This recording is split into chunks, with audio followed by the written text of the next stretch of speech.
وَإِذْ قُلْنَا لِلْمَلَائِكَةِ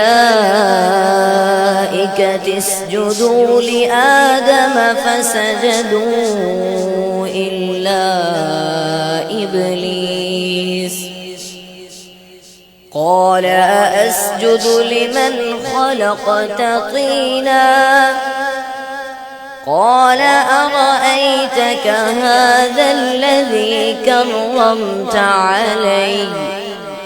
لئن أخرتني إلى يوم القيامة لأحتنكن ذريته إلا قليلا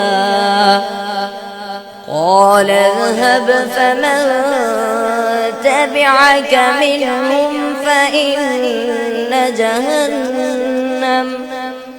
فإن